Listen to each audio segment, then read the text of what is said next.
सभी पत्रकार बंधुओं को मेरा नमस्कार। जैसा आप लोगों को मालूम है, पिछले 6 महीने से आम आदमी पार्टी लगातार ग्रामीण इलाकों में अपने संगठन का विस्तार कर रही है।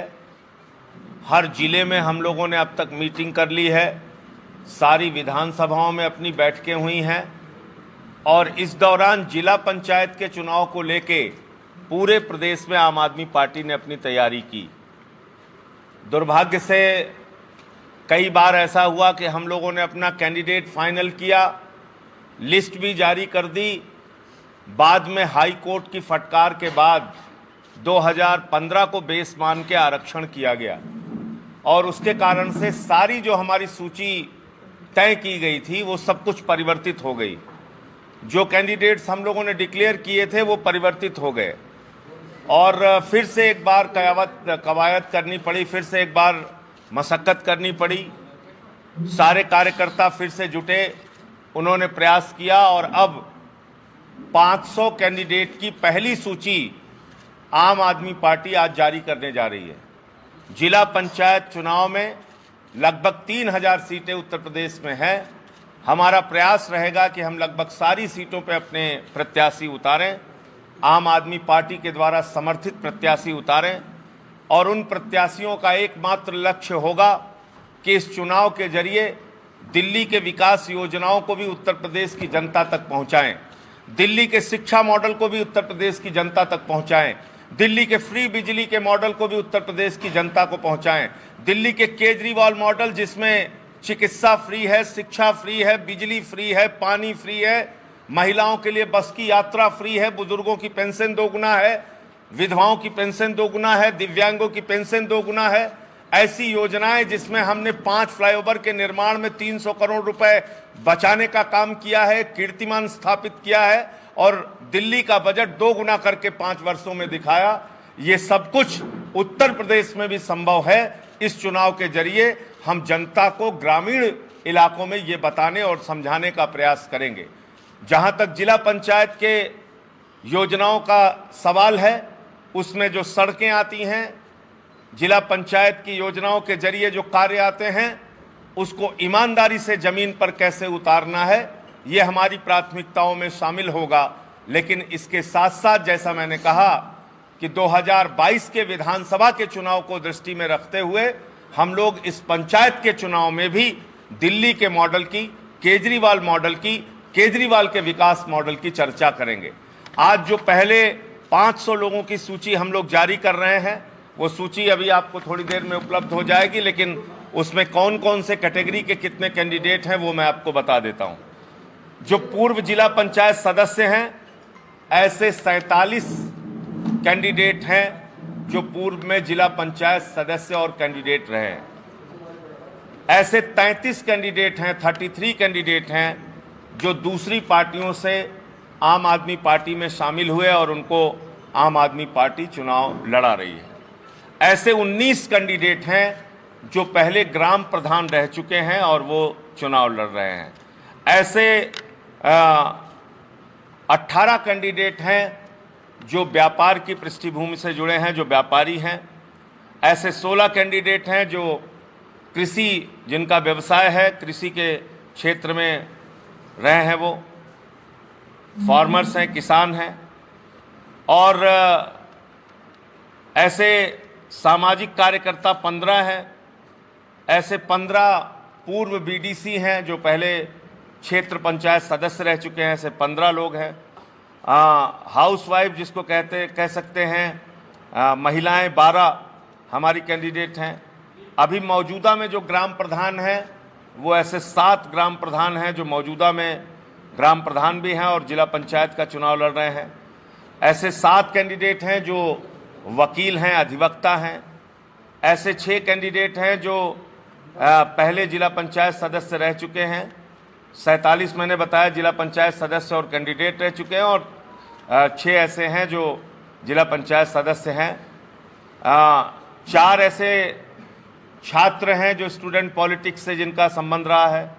3 ऐसे हैं जो आर्मी रिटायर्ड हैं, पूर्व फौजी हैं और 3 ऐसे हैं जो करंट जिला पंचायत सदस्य हैं, 3 एक्स बीडीसी हैं, 3 एक्स लोकसभा कैंडिडेट, यानी जो लोकसभा का चुनाव भी लड़ चुके हैं।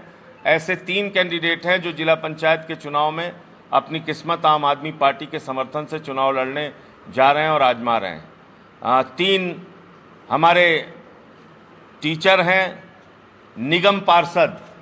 ऐसे 2 हैं जो निगम पार्षद हैं लेकिन वो ग्रामीण इलाकों से भी ताल्लुक़ रखते हैं, तो वो इसलिए जिला पंचायत का चुनाव लड़ रहे हैं। ऐसे 2 कैंडिडेट हैं और 1 कैंडिडेट हैं जो कॉलेज के प्रिंसिपल हैं, 1 कैंडिडेट हैं जो कोऑपरेटिव सोसाइटी से जुड़े हैं, और भी कैटेगरी रिपीट भी हुई है। करंट बीडीसी एक नाम जुड़ा है बाद में, 1 डॉक्टर हैं और 1 हैं जो एमएलए के कैंडिडेट रहे हैं, 1 किसान का नाम फिर जुड़ा है और 1 अधिवक्ता का नाम जुड़ा है, और 1 आपकी बिरादरी से भी हैं, प्रेस रिपोर्टर हैं, तो उनको भी जिला पंचायत का चुनाव हम लोग लड़ा रहे हैं। ऐसे 500 कैंडिडेट आज हम लोग अनाउंस कर रहे हैं, जिसमें पूरब से लेकर पश्चिम तक, क्योंकि ये चुनाव आयोग थोड़ा अलग तरीके से करा रहा है, राज्य निर्वाचन आयोग, कि इसमें क्षेत्रवार नहीं बल्कि मंडलवार एक जिला लिया गया है। तो ये नया तरीका इन्होंने अडॉप्ट किया है, क्यों किया है मुझे नहीं मालूम, लेकिन जो भी है चुनाव कराने के लिए राज्य निर्वाचन आयोग की अपनी गाइडलाइन है, उसको हम सबको फॉलो करना है। जो समस्याएं अभी ज़मीन पर देखने को मिल रही हैं, हमारे कैंडिडेट्स जो बता रहे हैं कि फॉर्म की खिड़की एक है जिलों में। मैं आप लोगों के माध्यम से उत्तर प्रदेश की सरकार और राज्य निर्वाचन आयोग से अपील करना चाहता हूं और अनुरोध करना चाहता हूं कि इन समस्याओं पे आप ध्यान दीजिए।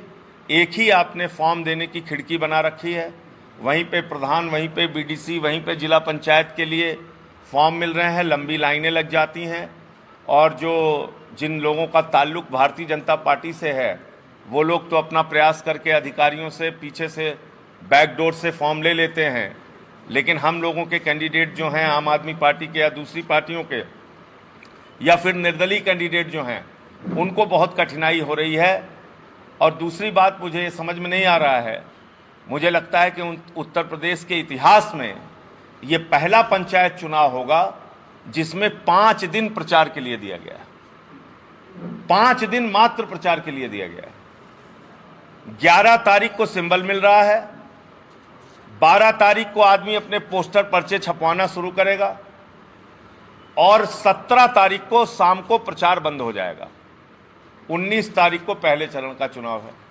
अब आप मुझे जरा समझाइए कि कैसे आदमी चुनाव लड़ेगा अगर उसको मात्र 5 दिन प्रचार, सिंबल मिलने के बाद मात्र 5 दिन प्रचार का मिलेगा।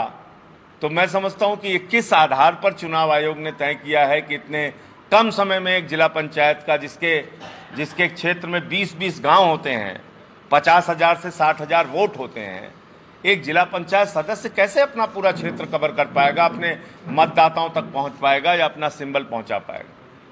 तो कहीं ना कहीं जो पैसे वाले लोग हैं वो अखबार के विज्ञापन, टीवी के विज्ञापन और इन सब जरियों को अपना के वो तो अपना प्रचार कर लेंगे, लेकिन जो गरीब प्रत्याशी हैं उनके लिए बड़ी कठिनाई होगी। जिनके पास जो आर्थिक रूप से उतने मजबूत नहीं हैं, उनके लिए दिक्कत है कि आपने सिर्फ 5 दिन का समय रखा। वो डोर टू डोर कैंपेनिंग कब करेंगे, वो पर्चे अपने कब पहुंचाएंगे, वो पोस्टर कैसे लगाएंगे, वो अपना सिंबल कैसे लोगों को बताएंगे। ये एक बड़ी कठिनाई चुनाव आयोग ने खड़ी की है राज्य के। अब इसका क्या समाधान है मुझे नहीं मालूम, लेकिन आप लोगों के माध्यम से मैं राज्य निर्वाचन आयोग से अपील करूंगा कि अगर इस पर आप पुनर्विचार कर सकते हैं तो पुनर्विचार कीजिए, क्योंकि प्रचार के लिए बहुत ही कम समय आपने कैंडिडेट्स को दिया है। इसके अलावा हम लोग ये अपील करते हैं कि जो भी लोग प्रचार करना चाहें उनको कानूनी अड़चनों का हवाला देकर उनके सभाओं, मीटिंगों में रोक लगा के उनके प्रचार को बाधित न किया जाए। कल मैं सिद्धार्थनगर में गया था, मुझे वहाँ साथियों ने बताया अंतिम समय में मेरी सभा की परमिशन दी गई। अब जब आप अंतिम समय में सभा की परमिशन देंगे कब जनता से आदमी संपर्क करेगा, कैसे लोगों को इकट्ठा करेगा, कैसे अपनी सभा संपन्न करेगा। तो ये भी मैं अपील करूंगा कि ऐसा नहीं होना चाहिए। चुनाव लड़िए। और भारतीय जनता पार्टी ने तो अभी तक अपनी स्थिति स्पष्ट नहीं की है। वो समर्थित उम्मीदवार लड़ा रहे हैं, नहीं लड़ा रहे हैं, इस चुनाव में कर क्या रहे हैं। भारतीय जनता पार्टी के कैंडिडेट्स के साथ जो कुछ भी पश्चिमी उत्तर प्रदेश में हो रहा है, मैं ऐसा मानता हूँ नहीं होना चाहिए। किसी को मारना, पीटना, भगाना, उनके कपड़े फाड़ देना या उनके झंडे फाड़ देना, ये नहीं होना चाहिए, लेकिन हो रहा है। एक आक्रोश है किसानों में, गुस्सा है, एक नाराज़गी है।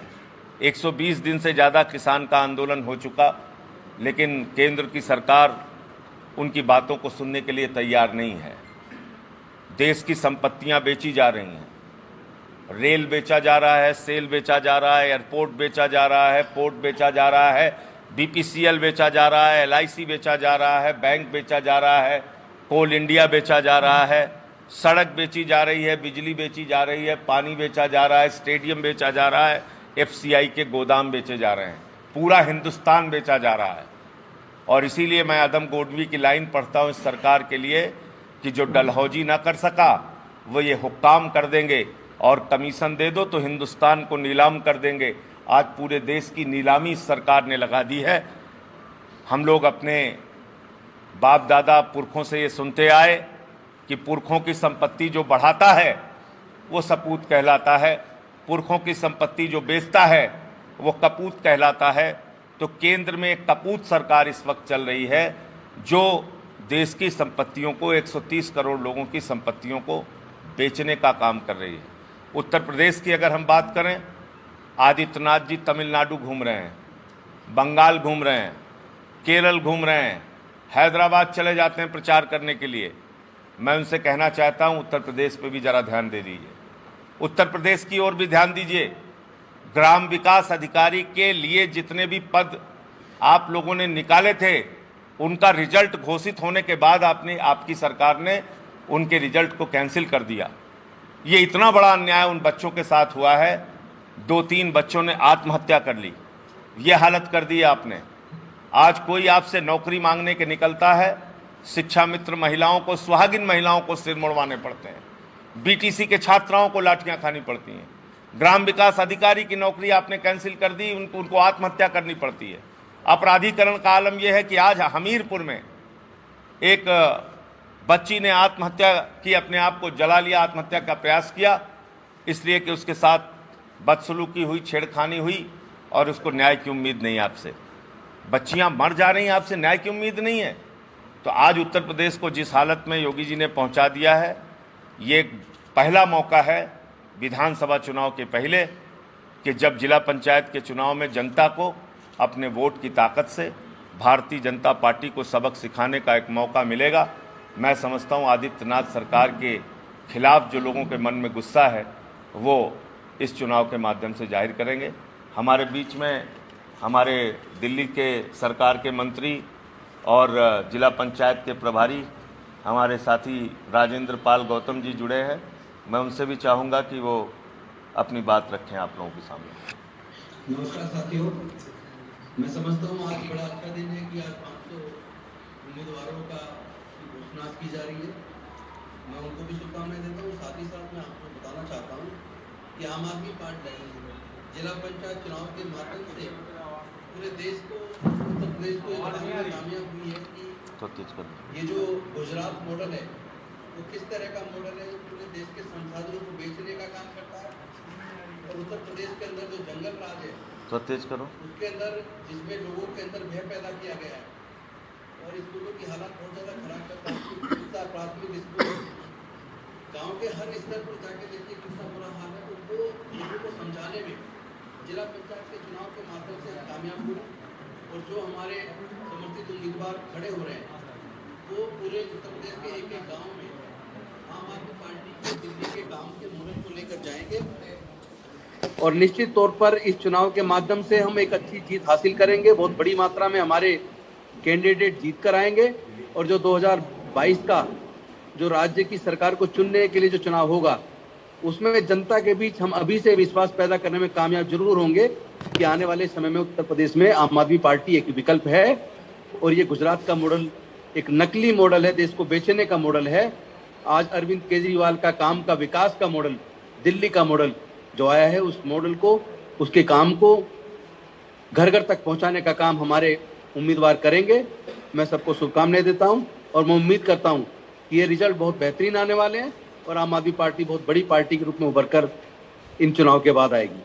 धन्यवाद। बीच में दिल्ली के विधानसभा के मुख्य सचेतक और उत्तर प्रदेश में जो कुछ भी हमारा ताना बाना, जो पार्टी की योजनाओं को जमीन पे लागू करने में अपनी महत्वपूर्ण भूमिका निभा रहे हैं, आदरणीय दिलीप पांडे जी भी जुड़े हुए हैं। मैं चाहूंगा 2 मिनट आपसे वो बात करेंगे। दिलीप पांडे जी।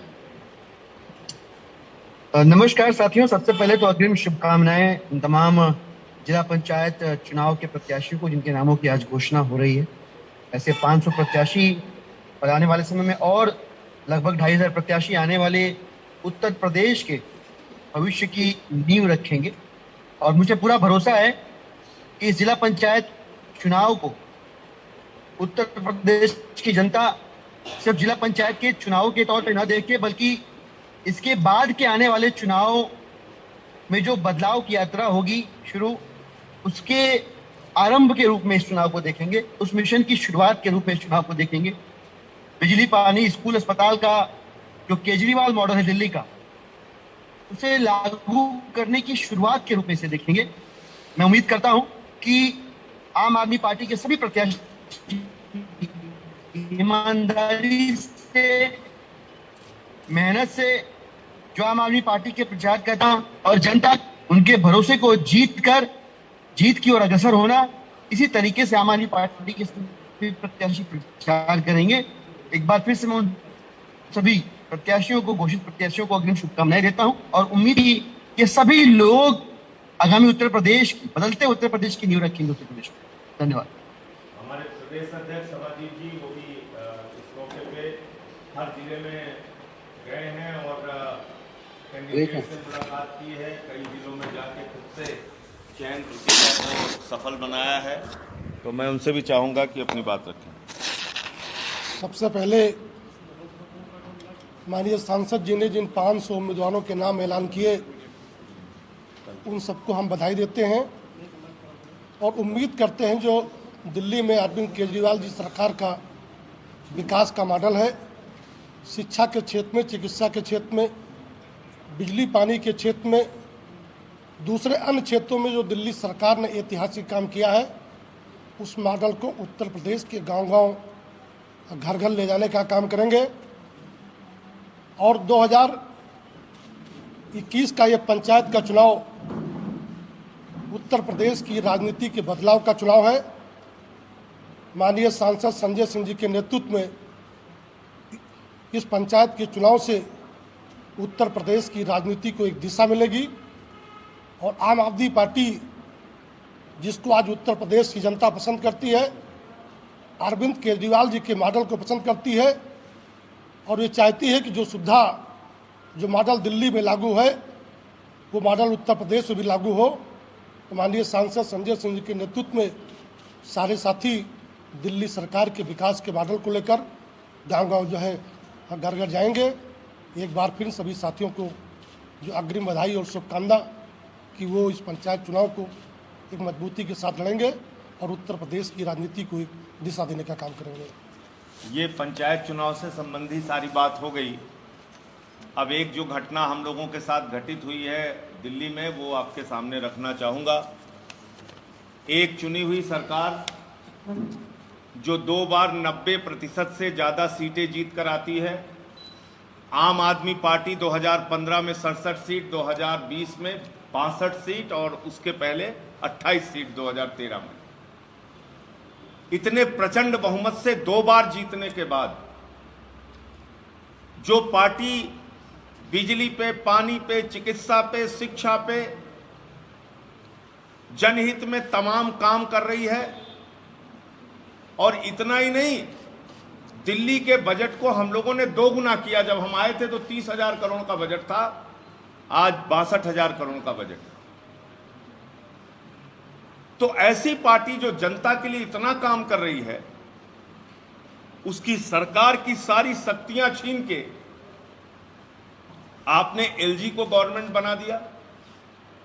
यह बहुत ही खतरनाक काम मोदी सरकार ने किया है, और अगर इस पर रोक नहीं लगी, क्योंकि हमने सड़क पर भी लड़ाई लड़ी, संसद में भी लड़ाई लड़ी, लेकिन जबरन संख्या बल के आधार पर उन्होंने ये गैर संवैधानिक बिल पास किया। और गैर संवैधानिक क्यों है यह मैं बता दूं। आर्टिकल 239 AA का क्लॉज 6 साफ तौर पे कहता है कि दिल्ली में जो विधानसभा होगी उसके प्रति मंत्रिपरिषद जवाबदेह होगा। यह संविधान में लिखा है, यह मैं नहीं कह रहा हूं। Article 239 clause 6, article 239 AA clause 6, अगर उसमें किसी भी तरह का परिवर्तन होता है तो वो संविधान संशोधन के जरिए ही किया जा सकता है, कॉन्स्टिट्यूशनल अमेंडमेंट के जरिए ही किया जा सकता है। लेकिन आपने एक सामान्य संशोधन, एक बिल के जरिए आपने ये परिवर्तन कर दिया। सुप्रीम कोर्ट के संविधान पीठ का फैसला था, 3 विषयों को छोड़ के, लॉ एंड ऑर्डर, पुलिस और जमीन, सारे अधिकार केजरीवाल सरकार के पास होंगे। आपने वो सारी शक्तियां छीन ली। इससे साफ हो गया कि नरेंद्र मोदी जी को अगर किसी शख्स से डर लगता है तो उसका नाम है अरविंद केजरीवाल। अगर किसी मॉडल से डर लगता है तो उसका नाम है केजरीवाल मॉडल। अगर किसी पार्टी से डर लगता है तो उसका नाम है आम आदमी पार्टी, जो पूरे देश में अपना विस्तार कर रही है। मोदी जी के गढ़ में हम 27 सीटें जीत के आए। सूरत में कल वहां हमारे पार्षदों को घसीट घसीट के मारा गया, एक महिला पार्षद को बर्बरता से मारा गया। यह हो रहा है हमारे साथ। कभी हमारे विधायकों पे मुकदमे कर देते हो, कभी मुख्यमंत्री पे सीबीआई छापा, कभी उप मुख्यमंत्री पे सीबीआई छापा, और आपने हमारे सरकार की सारी शक्तियां छीन के सुप्रीम कोर्ट के संविधान पीठ के फैसले को नहीं मानते, देश के संविधान को नहीं मानते। चलो कुछ नहीं मानते, अपनी पार्टी की बात मान लेते। 1998, मैं पत्रकार बंधु आपको कहना चाहता हूं, देख लीजिएगा, 1998 का बीजेपी का घोषणा पत्र देखिए, पूर्ण राज्य मिलना चाहिए दिल्ली को। 2003 का घोषणा पत्र बीजेपी का देखिए, पूर्ण राज्य मिलना चाहिए बीजेपी दिल्ली को। 2008 का घोषणा पत्र बीजेपी का देखिए, पूर्ण राज्य मिलना चाहिए दिल्ली को। 2013 का घोषणा पत्र बीजेपी का देखिए, पूर्ण राज्य मिलना चाहिए दिल्ली को। 2015 का घोषणा पत्र देखिए, पूर्ण राज्य मिलना चाहिए दिल्ली को। लाल कृष्ण आडवाणी जी, स्वर्गीय अटल बिहारी वाजपेयी जी, स्वर्गीय मदन लाल खुराना जी, स्वर्गीय साहेब सिंह वर्मा जी, इन सब ने पूर्ण राज्य देने की वकालत की। आप क्या कहते हैं? आप पार्लियामेंट में मजाक करते हैं, कहते हैं हम स्पष्टता चाहते हैं एलजी के अधिकार में और मुख्यमंत्री के अधिकार में। अरे आप तो पहले से ही स्पष्ट हैं कि दिल्ली को पूर्ण राज्य मिलना चाहिए। वही स्पष्टता आप दिल्ली के लिए ले आते कि जो हमारे पुरखों ने कहा हम उसको पूरा कर रहे हैं, दिल्ली को पूर्ण राज्य दे रहे हैं। आप पूर्ण राज्य देने के बजाय सारी शक्तियां छीनते हैं। ये बाबा साहब डॉक्टर भीमराव अंबेडकर के संविधान का अपमान है।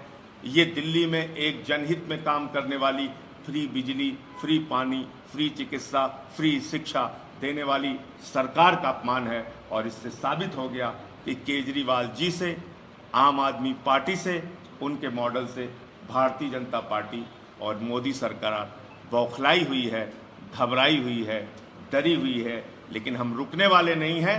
हम 5 राज्यों में 2022 में मजबूती से चुनाव लड़ेंगे। उत्तर प्रदेश हो, पंजाब हो, उत्तराखंड हो, गोवा हो, गुजरात हो, सभी राज्यों में बीजेपी का जमकर मुकाबला करेंगे। तो ये बात थी जो आपसे करना चाह रहा था। आपके कोई सवाल है?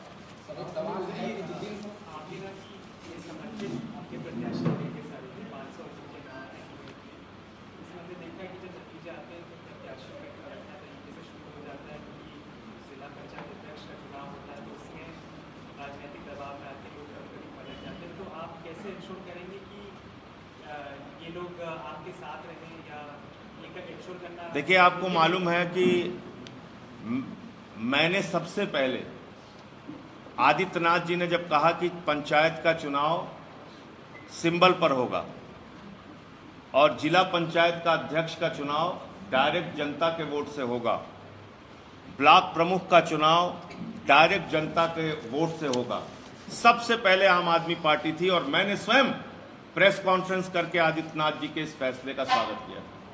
मैं आज पूछना चाहता हूं, आप किस प्रकार की भ्रष्ट संस्कृति को इसमें बनाए रखना चाहते हैं? किस दबाव में आदित्यनाथ जी आपने ब्लॉक प्रमुख और जिला पंचायत का अध्यक्ष का चुनाव डायरेक्ट पब्लिक से नहीं कराया और आप पीछे हट गए? किस दबाव में आपने जिला पंचायत का चुनाव सिंबल पर नहीं कराया, आप पीछे हट गए? आप उत्तर प्रदेश की जनता को बताइए। मैं आपसे सहमत हूं, आपने बहुत ही सही बात कही, ये खेल होता है और सत्ता के दबाव में कई बार जिला पंचायत के कैंडिडेट्स को जबरन मैंने देखा है, थानों में पकड़ के लेके जाते हैं एसएचओ, थानों में रखा जाता है कैंडिडेट्स को, दबाव बनाया जाता है उनका वोट लेने के लिए। ये सारे खेल होंगे। अब देखना यह है कि अपने आप को ईमानदार और अब नैतिकतावादी बताने वाली भारतीय जनता पार्टी चुनाव के परिणाम आने के बाद क्या करती है। हम तो हमेशा संघर्ष करने वाले, लड़ने वाले लोग रहे हैं। अगर ऐसा कुछ भ्रष्ट प्रैक्टिस होगी, अगर कोई भ्रष्ट तरीका अपनाया जाएगा पंचायत चुनाव संपन्न होने के बाद, तो हम उसकी लड़ाई लड़ने का काम करेंगे, यही इतना कह सकते हैं। और बाकी जिस प्रकार की तानाशाही है, आप बोल क्या सकते हैं इसमें। पंचायत चुनाव में देखिए, पंचायत की योजनाएं जितनी आती हैं, जिला पंचायत की सड़कों से लेके, उनके विद्यालयों से लेके, और जो भी योजनाएं हैं, बाजारों के ठेके से लेके, पशु बाजारों के ठेकों से लेके, तमाम तरीके की जो योजनाएं हैं जिसमें चरम पर भ्रष्टाचार है, पहला काम हमारा होगा, जहां हमारी जितनी ताकत होगी, संख्या कम हो ज़्यादा हो, हम उन योजनाओं को जनता के हित में ज़मीन पर सही ढंग से वो लागू हों, ये हमारी प्राथमिकता पंचायत के चुनाव के लिए होंगी। दूसरा, मुद्दों की बात जो आपने कही, मुद्दे निश्चित रूप से पंचायत से चुनाव से संबंधित तो होंगे, लेकिन दिल्ली का जो हमारा मॉडल है, फ्री बिजली, फ्री पानी, फ्री चिकित्सा, फ्री शिक्षा का केजरीवाल मॉडल, वो भी हम गांव-गांव में पहुंचाएंगे कि 22 में अगर आप उत्तर प्रदेश में आम आदमी पार्टी और अपना सपना पूरा करना चाहते हैं, तो आप इस मॉडल के ऊपर भी अपनी मोहर लगाइए। तो हम दोनों 22 के लिए और पंचायत के लिए, दोनों के लिए लोगों से अपील करेंगे। सर, पंचायत चुनाव ने कुछ लिया है, घोषणा आपने 500 प्रत्याशी उतार दिए, विधानसभा चुनाव भी आ रहे हैं, तो छोटे दलों का भविष्य आपको क्या दिख रहा है उत्तर प्रदेश में? देखिए, मैं ऐसा मानता हूं, लोकतंत्र में जनता मालिक होती है और दलों का भविष्य जनता तय करती है। जब हम 13 में चुनाव लड़ने गए, हमें कहा गया 6% वोट भी नहीं आएगा, 2 सीट भी इनकी नहीं आएगी। 13 में हमने सरकार बनाई, 15 में 67 सीटें लेके प्रचंड बहुमत की सरकार बनाई, 62 में फिर प्रचंड बहुमत की सरकार बनाई। अगर हमारी बातों पे लोग भरोसा करेंगे तो हमारे साथ जुड़ेंगे, हमको अपना समर्थन देंगे, ये हमारा भरोसा है। बाकी मैं फिर दोहरा रहा हूँ कि डेमोक्रेसी के अंदर, लोकतंत्र के अंदर लोग बड़े होते हैं। जनता जिसको चाहे अर्श पे पहुंचा दे, जनता जिसको चाहे फर्श पे पहुंचा दे। गठबंधन का भी इरादा है सर विधानसभा चुनाव में? अभी इस पे कुछ भी कहना बहुत जल्दबाजी होगी। तो मुझे लगता है कि जिला पंचायत के चुनाव परिणाम आने के बाद आपके काफ़ी सवालों का हम स्पष्टता के साथ उत्तर दे पाएंगे। अभी फिलहाल हमारा फोकस संगठन निर्माण, उत्तर प्रदेश के मुद्दे और जिला पंचायत के चुनाव पर है। आप जब दिल्ली का चुनाव लड़ रहे थे तो आपका बीजेपी से अग्रेसिव फेवर था। जब चुनाव आप जीत लिए तो आप बीजेपी के साथ, यानी गृह मंत्री के साथ आपका सॉफ्ट स्टैंड हुआ। ये चर्चा है कि उसी की वजह से आप पे ये गिरफ्त बनाई गई है, इस पर क्या कहना? अगर सॉफ्ट स्टैंड होता तो हमारे साथ ये नहीं होता जो हुआ। अगर हमारा स्टैंड सॉफ्ट होता, अगर भारतीय जनता पार्टी को केजरीवाल से, मोदी जी को केजरीवाल से और आम आदमी पार्टी से खतरा नहीं होता, तो वो एलजी को सरकार नहीं बनाते, वो केजरीवाल की सरकार को और मजबूत करते। लेकिन दुर्भाग्य से हमको सज़ा मिली इस बात की कि हमने फ्री बिजली क्यों दिया, फ्री पानी क्यों दिया, फ्री शिक्षा क्यों दी, फ्री चिकित्सा क्यों दी, महिलाओं के लिए बस की यात्रा फ्री क्यों की, सीसीटीवी कैमरों का जाल क्यों बिछाया, क्यों हमने ये सारे काम किए, क्यों बच्चों के लिए स्टेडियम बनाए, क्यों एथलीट के ग्राउंड बनाए, स्विमिंग पूल बनाए। ये सारे काम करने की सज़ा हमें मिली है। क्यों हमारा विस्तार गुजरात में हो रहा है, क्यों हमारा विस्तार उत्तर प्रदेश में हो रहा है, कैसे मेरठ में केजरीवाल जी ने किसान महापंचायत रैली कर ली। तो ये लगता है कि मुझे यही सबसे प्रमुख कारण है। हमको हमारे काम करने की सजा दी जा रही है, लेकिन उससे कोई फर्क नहीं पड़ता। लोगों का समर्थन हम लेंगे और फिर से जीत के आएंगे, बड़ी ताकत से जीत के आएंगे। देश इतना बड़ा है और कहने की बहुत कम समय पर पार्टी तीन भाग में बांटना चाहती है, आपका क्या मानना है? देखिए, उनका प्रस्ताव आने दीजिए, वो किस तरीके से उत्तर प्रदेश को बांटना चाहते हैं, उनका पहले पूरा प्रस्ताव आ जाए तभी हम कोई प्रतिक्रिया दे सकते हैं। तो पहले भी इस प्रकार की बातें होती रही हैं, लेकिन पहले इनका रोडमैप क्या है 3 हिस्सों में बांटने का, कौन कौन से जिलों को किन किन क्षेत्रों में ले रहे हैं, वो जब तक सामने नहीं आता कुछ कहना जल्दबाजी होगी। आपने कहा बहुत कम समय मिल रहा है प्रचार के लिए, 5 दिन पहले देश के लिए मिल रहे हैं, तो आपको किस पैमाने पे आपका तमाम राज्य स्तर के नेता, देखिए, इस चुनाव में आप लोग राष्ट्रीय स्तर के नेता को कैसे कर रहे हैं उसकी क्या? मैं बता रहा हूँ आपको, इस चुनाव में हमारा focus door to door campaigning पे जैसे हर चुनाव में रहता है इसमें भी रहेगा, लेकिन क्योंकि मैंने आपको बताया 5 दिन में बहुत ज़्यादा डोर टू डोर कैंपेनिंग भी नहीं हो पाएगी, तो इसलिए डोर टू डोर कैंपेनिंग के साथ साथ विधायकों की मीटिंग, कुछ इलाकों में मंत्रियों की मीटिंग, कुछ इलाकों में बड़ी बड़ी सभाएं, ये सब कुछ हमारे प्लान में है जिसको हम लोग अंजाम देंगे इस प्रचार में। जो लोग जिला पंचायत का चुनाव जीतेंगे उनके ऊपर 4-5 महीने पार्टी ढंग से नज़र रखते हुए और काम करेगी उनके साथ। अगर वो हमारी अपेक्षाओं पे खरे उतरते हैं तो उनको विधानसभा का चुनाव लड़ाने के लिए भी हम लोग मौका देंगे। तो जो जिला पंचायत के चुनाव जीतेंगे उनके लिए विधानसभा का चुनाव लड़ने का भी एक बड़ा मौका होगा। तो इसलिए ये कठिन परीक्षा है और इसमें सबको मेहनत करनी पड़ेगी, हम लोग भी मेहनत करेंगे। सर, जितिन प्रसाद ने ट्वीट किया है, ट्वीट में लिखा है कि राजस्थान में कांग्रेस सरकार ने ब्राह्मण कल्याण बोर्ड का गठन किया। आप भी समय समय पर उत्तर प्रदेश में ब्राह्मणों को लेकर आवाज उठाते हैं, आप क्या मांग करते हैं? देखिए, यहाँ तो ब्राह्मणों का अकल्याण जितने तरीके से हो सकता है सारी योजनाएं लागू हैं, उसको आपको बताने की ज़रूरत नहीं है। ब्राह्मणों की हत्याओं के मामले मैंने कई बार उठाया इस बात को। जब से ये सरकार आई है 500 से ज़्यादा अधिक मामले ब्राह्मणों की हत्या के हुए हैं, आंकड़ों के साथ मैंने ये बातें रखी है पहले। तो इसलिए कल्याण करके दिखाना होता है अपने सरकार के कर्म से। तो सरकार का कर्म क्या है? सरकार का कर्म अगर जाति विरोधी होगा, सरकार का कर्म अगर किसी धर्म विशेष के विरोधी होगा, तो आप फिर 24 करोड़ लोगों की सरकार नहीं है, आप चंद लोगों की सरकार हो सकते हैं, 24 करोड़ लोगों की सरकार नहीं है फिर। और लोकतंत्र के अंदर अगर आप एक चुनी हुई सरकार हैं, जैसा अभी आप कह रहे थे ना कि एक देश के समान उत्तर प्रदेश है, कई देशों से ज्यादा आबादी है उत्तर प्रदेश की, यूरोप को पूरा खड़ा कर दीजिए उत्तर प्रदेश हो जाएगा। तो मुझे लगता है कि अगर मुख्यमंत्री जी को इतना बड़ा जनसमर्थन मिला है तो उनको तंगदिली से काम नहीं करना चाहिए, इतने छोटे मन से काम नहीं करना चाहिए। और आपके नाम के आगे वैसे भी योगी लगा हुआ है, दिन रात आप नफरत से ही नहीं छुट्टी पा रहे हैं, इस पे मुकदमा उस पे मुकदमा, इसको मारो उसको काटो उसको जेल में भेजो, ये क्या है? आपको इन चीजों से बाहर निकलना चाहिए। आपको 325 सीटें उत्तर प्रदेश की जनता ने दी, आप रोजगार दीजिए नौजवानों को, आप फ्री बिजली के बारे में सोचिए, आप गन्ना किसानों का भुगतान के बारे में सोचिए, आप 18,000 करोड़ रुपए गन्ना किसानों का कैसे देंगे इसकी योजना बनाई। आप 0.1 पैसा किसान का कर्ज माफ कर रहे हैं, 0.1 पैसा। मैं दिखाऊं आपको चेक, ये किसान का अपमान नहीं है। 2 रुपए 9 रुपए 5 रुपए किसानों का कर्जा माफ कर रहे हैं आप, और तमिलनाडु और बंगाल और केरल में जाके काला जादू दिखा रहे हैं बंगाल में आप। तो इसलिए बंगाल में काला जादू दिखाने के बजाय उत्तर प्रदेश की चिंता कीजिए महाराज जी, और बहुत सत्यानाश हो चुका है, तंग दिली से काम मत कीजिए। आपके नाम के आगे तो वो योगी लगा हुआ है, आप इतनी नफरत से भरे हुए हैं, मुझे तो आश्चर्य होता है। दलितों के खिलाफ नफरत, ब्राह्मणों के खिलाफ नफरत, मुसलमानों के खिलाफ नफरत, कैसे आप राजनीति करेंगे?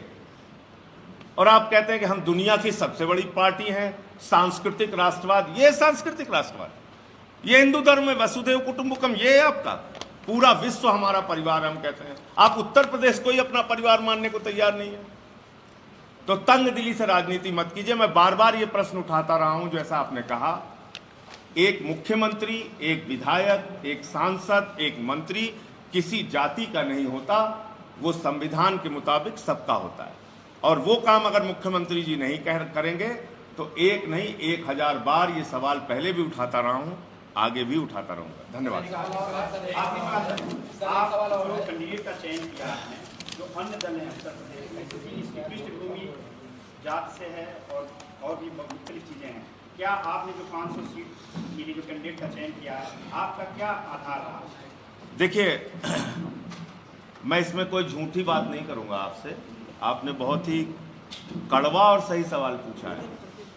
तो इसलिए अभी जिस प्रकार की राजनीति चल रही है उसमें हम लोगों ने भी इस बात का ध्यान रखा है कि जिस क्षेत्र में जिस वर्ग की बाहुलता है उनको प्राथमिकता दिया जाए, उनको कैंडिडेट बनाया जाए। एक बात। दूसरी बात, जहां पर बाहुलता नहीं होते हुए भी किसी व्यक्ति की अपनी लोकप्रियता है, अच्छा काम है, उसको भी हमने मौका दिया है। सिर्फ उसी को आधार नहीं माना है, लेकिन बिल्कुल नहीं माना है ऐसा मैं नहीं कह सकता आज की तारीख में आपसे। सर, विकास दुबे को पहले पुलिस लेके आई, फिर निर्धारी को लेके आई है, अब मुख्तार अंसारी को पंजाब जेल से यूपी लाने की तैयारी है। देखिए, वो सुप्रीम कोर्ट का फैसला है, इसलिए उस पर मैं कोई टिप्पणी नहीं करूंगा। लेकिन कोई भी हो, देश का कानून सबके ऊपर लागू होता है और देश के कानून के मुताबिक ही किसी को सजा मिलनी चाहिए, वो मैं हूं, आप हों या कोई भी व्यक्ति हो। तो इसलिए इस देश का एक संविधान है, एक कानून है। हाँ, अगर आप ये मानते हैं कि कोई माफिया है या कोई गुंडा है या कोई अपराधी है तो वो कानून के साथ खिलवाड़ करता है, तो आप अपने सिस्टम को ठीक कीजिए, आप अपनी व्यवस्था को ठीक कीजिए, आप अपनी न्याय प्रणाली को ठीक कीजिए, आप फास्ट ट्रैक कोर्ट बनाइए, आप जल्दी जल्दी मुकदमे चलाइए, जल्दी जल्दी सुनवाई कीजिए। हम लोगों पे तो बहुत जल्दी सुनवाई होती है।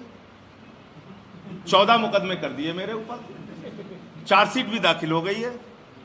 मुझे सुप्रीम कोर्ट से जाके स्टे लेना पड़ा क्योंकि आपने गलत चार्जशीट दाखिल की थी। तो मेरे ऊपर तो आपने तुरंत चार्जशीट दाखिल कर दी। तो आपको अगर लगता है कि कोई माफिया है, कोई गुंडा है, कोई अपराधी है और आपको लगता है कि उसके खिलाफ जो मामले हैं उसमें न्याय मिलने में विलंब हो रहा, आप उस प्रक्रिया को तेज कीजिए। ठोको नीति से नहीं चलेगा उत्तर प्रदेश, और ठोको नीति किसी चीज का अंत नहीं है। मैं कहना चाहता हूं आपसे, ठोको नीति किसी चीज का अंत नहीं है, यह समस्या का समाधान नहीं है। आप नफरत की बुनियाद पे 2 को मारेंगे, फिर 4 मारे जाएंगे, फिर 8 मारेंगे, फिर 16 मारे जाएंगे, इसका अंत कहां है? एक सिस्टम से चलाइए देश, डेमोक्रेसी को संविधान के हिसाब से चलाइए। चुनी हुई सरकार को जनभावनाओं के मुताबिक चलाइए, ऐसे मत काम कीजिए। धन्यवाद।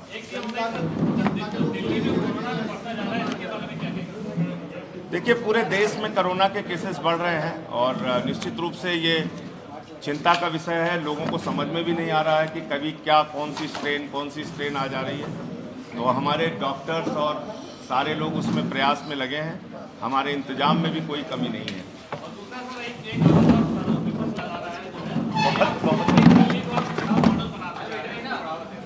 ऐसा कुछ नहीं है। जो लोग आरोप लगा रहे हैं वो अपने गिरेबान में देखते हैं।